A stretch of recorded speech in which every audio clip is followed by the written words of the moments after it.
आता टॉप 9 मध्ये मुंबई आणि पुण्यातल्या बातम्या बघूयात।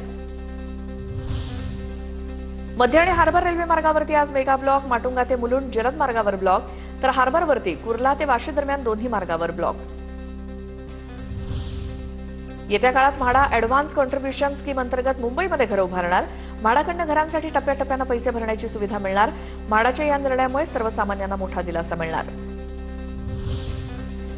मुंबई ते विजयदुर्ग या रोरो सेवेला एप्रिलचा मुहूर्त। महाराष्ट्र सागरी मंडळानं रोरो सेवा सुरू करण्याचा निर्णय घेतलाय। निविदा प्रक्रिया मार्चमध्ये पूर्ण करून एप्रिलमध्ये सेवा सुरू करण्याचं नियोजन। डोंबिवलीमध्ये सिलेंडरची गाडी हाकणाऱ्या वृद्ध व्यक्तीला विद्यार्थ्यांनी दिला मदतीचा हात, तर माणुसकी आणि संवेदनशीलता दाखवणारा हा व्हिडिओ सोशल मीडियावर व्हायरल। पुणे महापालिकेचा आज वर्धापन दिन, पालिकेकडनं चहापान कार्यक्रमाचं आयोजन। अजित पवार यांच्या निधनामुळे मात्र पालिका प्रशासनानं बहुतांश सांस्कृतिक कार्यक्रम रद्द केले। पुण्यात 5 दिवसात 5380 चालकांवरती दंडात्मक कारवाई, 1 कोटी रुपयांची दंड वसुली। ट्रिपल सेट जाणाऱ्या बेशिस्त वाहन चालवणाऱ्यांवरती वाहतूक विभागाकडनं कारवाई।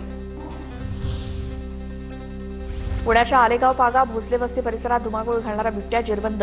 बिबट्याच्या वावरामुळे शेतकरी, शाळकरी मुलं तसंच ग्रामस्थांमध्ये भीतीचं वातावरण होतं। बिबट्या जेरबंद झाल्यामुळे सर्वांनी सुटकेचा निश्वास सोडलाय। पुण्यामध्ये पासपोर्ट मिळवण्यासाठी चारित्र्य पडताळणी 15 दिवसात होण्याची शक्यता। ऑनलाईन अर्जांमध्ये वाढ झाल्यामुळे आणि प्रकरणं प्रलंबित राहत असल्यामुळे हा निर्णय घेण्यात आलाय।